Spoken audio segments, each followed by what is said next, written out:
پچھلے 40 سالوں سے جنگ اور دہشت گردی کی آگ میں جلنے والا افغانستان آنے والے چند سالوں میں اپنی قسمت بدلنے جا رہا ہے۔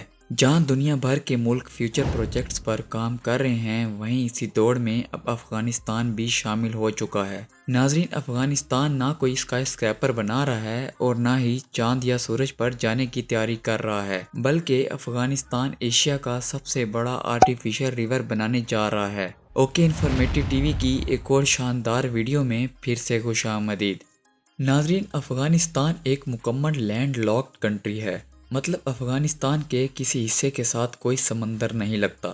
افغانستان کے ایسٹ میں پاکستان ہے، ویسٹ میں ایران، ناردرن سائیڈ میں ترکمانستان، ازبکستان اور تاجکستان ہے، جبکہ نارتھ ایسٹ میں افغانستان ایک چھوٹا سا بارڈر چائنا کے ساتھ بھی شیئر کرتا ہے۔ مطلب یہ کہ افغانستان مکمل طور پر دوسرے کنٹریز میں گھرا ہوا ہے۔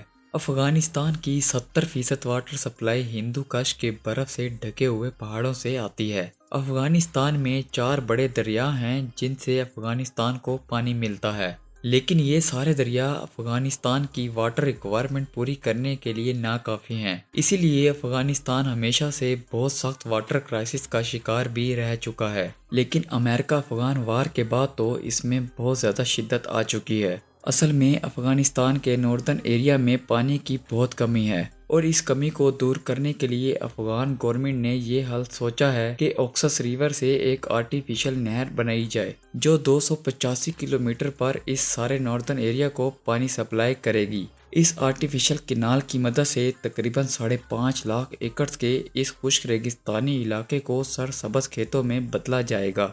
اس پروجیکٹ کے پورا ہونے کے بعد امو دریا سے 17 بلین کیوبک میٹر پانی اس نہر میں ڈالا جائے گا۔ پانی آنے کے بعد یہاں کئی اناج اگائے جائیں گے، بلکہ افغان گورنمنٹ تو یہ ایکسپیکٹ کر رہی ہے کہ 2028 تک افغانستان یہاں پر اگائی گئی 50% گندم دوسرے کنٹریز کو ایکسپورٹ کر رہا ہوگا۔ یہ پروجیکٹ 2022 سے ہی شروع ہو چکا ہے، اور جس سپیڈ سے اس پروجیکٹ پر کام ہو رہا ہے، ایکسپرٹ کے مطابق 2026 تک یہ کینال مکمل ہو جائے گی۔ یہ پروجیکٹ اتنی زبردست پلاننگ کے ساتھ کیا جا رہا ہے کہ بڑے بڑے انجینئرز حیران رہ گئے ہیں۔ اس پروجیکٹ کو 3 فیزز میں ڈیوائیڈ کیا گیا ہے۔ پہلے اور دوسرے فیز میں اس سارے روٹ پر کھدائی کی جائے گی۔ اب تک کی نیوز کے مطابق یہ کام 100 کلومیٹر کے ایریا تک ہو گیا ہے۔ یہ کھدائی کرنے کے لیے 300 لوکل کنٹریکٹرز کو ہائر کیا گیا ہے، اور تقریباً 6000 ٹرکس اور ہیوی مشینری سے یہ کام لیا جا رہا ہے۔ کھدائی کرنے کے بعد اس ریت کو ویسٹ کرنے کی بجائے اسے دوبارہ نہر کے کناروں پر رکھ دیا جاتا ہے۔ اس طرح اس نہر کی باؤنڈری بنانے کی ضرورت بھی نہیں پڑتی اور ایک نیچرل باؤنڈری بھی بن جاتی ہے۔ اس نہر کے کناروں پر دوبارہ سے ریت سے باؤنڈری بنانے کا اصل فائدہ یہ ہوتا ہے کہ دونوں سائیڈ کی ریت پر بھی اریگیشن ہو سکے گی، اور دوسرا، ایسا کرنے سے اس پروجیکٹ کی کاسٹ 50% تک کم ہو جائے گی۔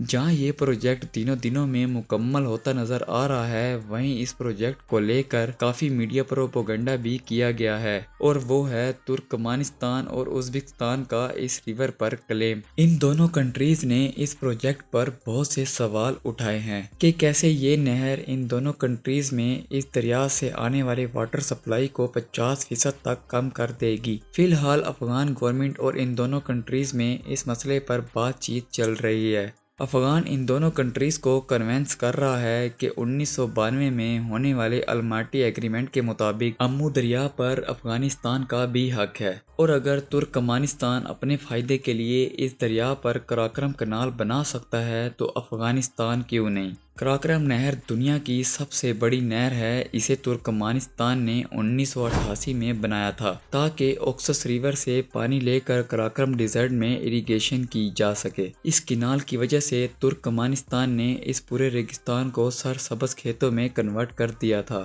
اب ایسا ہی کچھ افغانستان بھی کرنا چاہتا ہے۔ یہ پروجیکٹ آنے والے سالوں میں افغانستان کے لیے بہت بڑے فائدے لانے والا ہے۔ افغانستان کو اناج کے لیے کسی دوسرے ملک سے امداد نہیں لینی پڑے گی۔ چند سالوں میں افغانستان میں بھوک کا خاتمہ بھی ہو جائے گا، اور افغانستان اناج اگا کر دبئی، بحرین اور سعودیہ جیسے کروڈ آئل رکھنے والے ملکوں کو ایکسپورٹ بھی کر سکتا ہے۔